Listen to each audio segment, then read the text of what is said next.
Hey everybody, welcome back to Video Game Esoteric Entertaining series on the MiSTer FPGA DE10 Nano project, more specifically the Nintendo 64 core.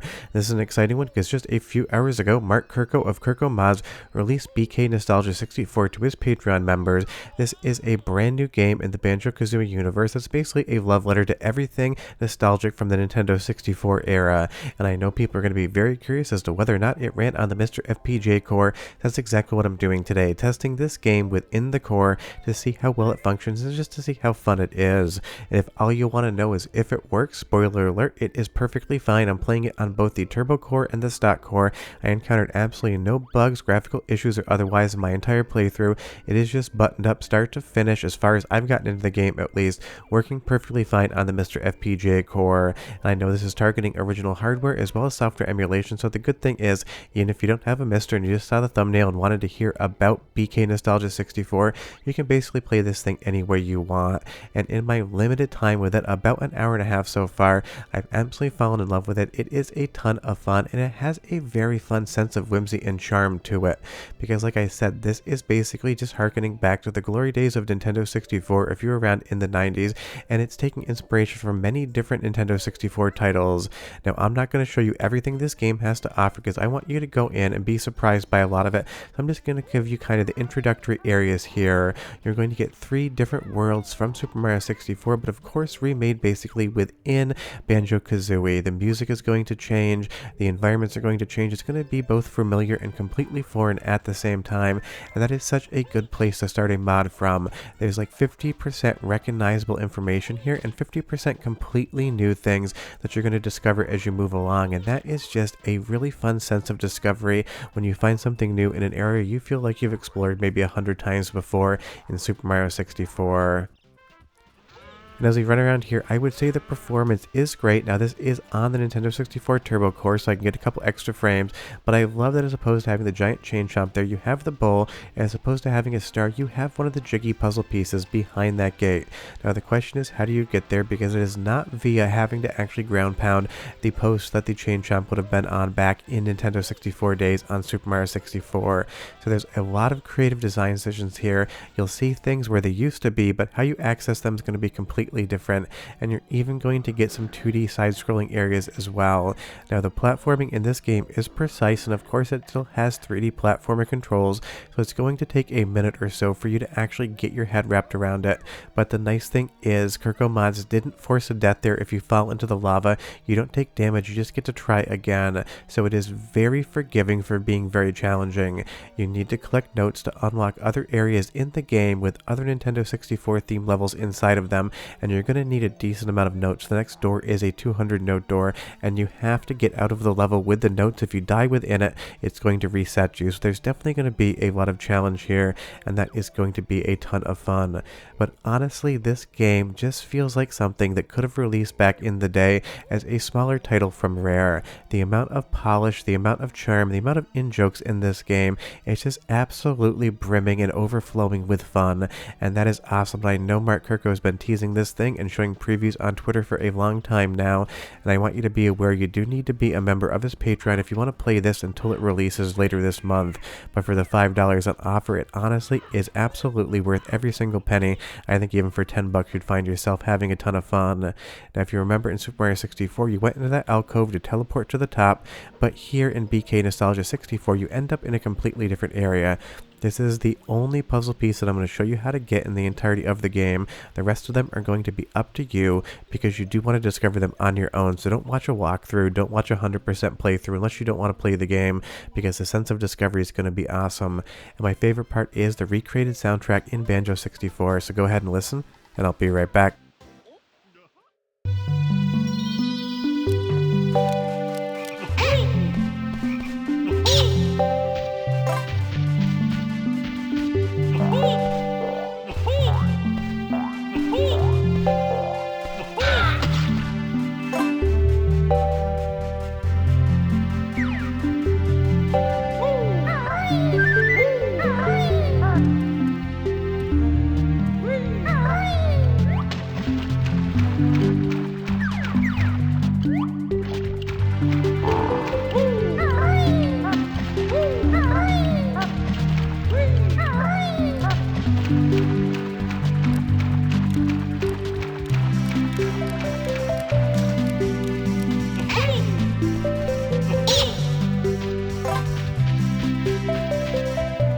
mean, honestly, taking one of the most iconic songs from Super Mario 64 and remixing it within the world of Banjo Kazooie just works, and it gives it a completely different sound, even though it's an instantaneously recognizable piece of music from Super Mario 64, and I would say probably my favorite piece of music from the entire game. But you can obviously tell this is Jolly Roger Bay, but completely reconfigured, and again, some of the jumps on this are going to be absolutely brutal. You're going to have to get really good really quickly, because I completely duffed that one, but I admit it's probably been about a year or so since I played any sort of Banjo Kazooie for any period of time outside of MiSTer FPGA testing, so definitely have some patience with this one. Some of the jumps are going to be precise, but you're going to feel that sense of accomplishment when you actually complete them. And again, as we move around the world of Super Mario 64 recreated in Banjo Kazooie, I love the familiarity and complete absurd nature at the same time. You know what's supposed to be at the end of this little cave. It's supposed to be 4 treasure chests, which Mario would have to open in order 1, 2, 3, 4 to get the star, but now here in BK Nostalgia 64, there's just a giant egg. So you're going to find new items in the exact same place as you would expect to find the old items, and now the question is, how are you actually going to get inside of that egg? What is there and what do you need to do? So there is a little bit of light puzzle element here as well, just trying to figure out what will activate something else within the world. And off the top you get access to 2 worlds, and I'm not showing you anymore because I do want you to have that sense of surprise when you encounter them. It's going to be Yoshi's Story, and seeing something like a 2.5D quasi 3D game in Banjo Kazooie is just absolutely wild. Obviously the Super Mario 64 is going to be a lot more platform heavy and maybe a little bit more of the traditional fun, but honestly Yoshi's Story has a very distinct visual style that I've loved seeing recreated here. Now it definitely wasn't the best follow-up to something like Yoshi's Island on Super Nintendo, and while I played Yoshi's Story 64 back in the day, it really didn't hit with me the same way that any of the other games did. I love seeing Banjo Kazooie in the world, seeing those Mumbo figurines just spinning around and kind of figuring out where to go next and what secrets this world holds, and that really is the main hook of something like BK Nostalgia 64, just traversing different worlds from different Nintendo games from back in the day and just playing them as Banjo and Kazooie. And it's not just going to be Nintendo games either. I'm sure you'll discover more of them as you move along, but again, don't look them up. The sense of discovery is going to be great in this one, so don't spoil everything you're going to see.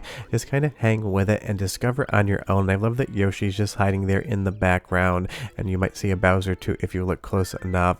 And there's definitely some fun in-jokes here as well. You can actually get your own messages added to the game if you're a certain Patreon tier, and I love that you have this giant Mario, almost looks like horror in the background.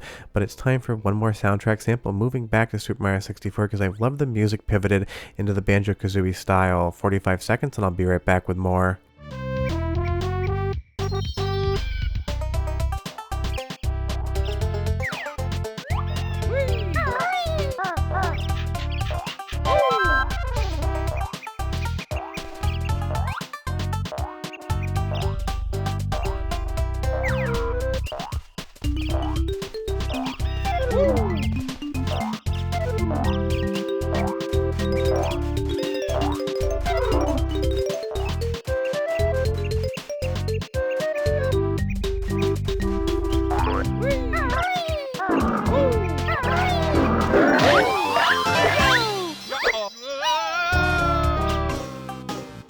Obviously I duffed that jump right there, but that is the thing. This game is going to be challenging, and you're going to encounter new enemies in familiar places, and they're going to do different things. You really do need to pay attention to exactly what's going on, and I appreciate all the little Easter eggs and nods in this game as well. If you take a look at the Nintendo 64 Kurko Mods statue there, you're going to see a very familiar plumber's hat hanging off to the side, and if you look around the world and use the first person camera, you're going to notice not only places you need to go, because you can see that Mumbo skull spinning in the middle, but you're also going to find these little nods to different Nintendo creations, so you can tell that Kurko Mods has lovingly made these worlds to have as much detail in them as possible and still be a completely playable game. And that is why this is definitely a 10 out of 10 new game as far as I'm concerned. Taking Banjo Kazooie, adding in different elements of Nintendo 64, making them concise, neat, and playable, and also giving you all of those Easter eggs with all of the fun remix music, just 100% hits. And you'll see here again showing you where a couple things are, but just one of the puzzle pieces, there is a Mumbo skull in that statue. But it's just so much fun to play a quasi-new game like this, and it's so great that it targets all of the hardware.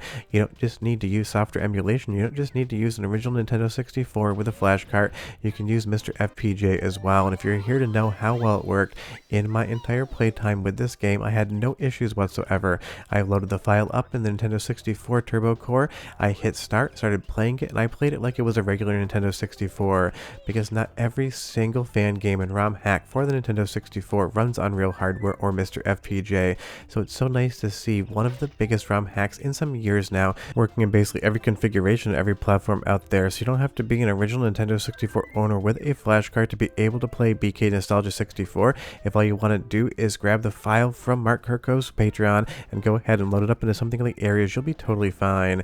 And you'll see here a very familiar face again, but something very bad has happened to him. King Bob-omb has had an accident, and you'll have to figure out what happened and how to get on top of him to get that other puzzle piece. And again, the sense of discovery in this game, it's just 100% what really makes me love it. Seeing these familiar environments in completely new ways, wondering what has happened and where I need to go next, is where a lot of the fun in something like BK Nostalgia 64 is concerned. And from a technical aspect, all of the artwork, all of the textures, performance and otherwise, really do make this feel like a close to retail game. And you see that pipe in the background there, you gotta figure out how to get to it, and you get to find out what's inside of it. But there's also a pipe here at the top of this mountain that you can jump in and have a little bit more fun with. But definitely check out BK Nostalgia 64. I'm absolutely impressed by it, not just from the technical aspect, but just how well the game is designed, how charming it is, and how fun it is, because you need both to have a good time. And again, if you want to play it on MiSTer FPGA, you will be good to go. But leave me a comment down below and tell me, have you already checked this one out, or do you plan on checking it out after you've seen the video, and what platform you're going to be playing it on? Obviously for me, the de facto is going to be MiSTer FPGA, but I'd like to hear how you guys like to play your Nintendo 64 games. Short of that, definitely play this one. It's a 10 out of 10. I'll see you next time. Bye bye.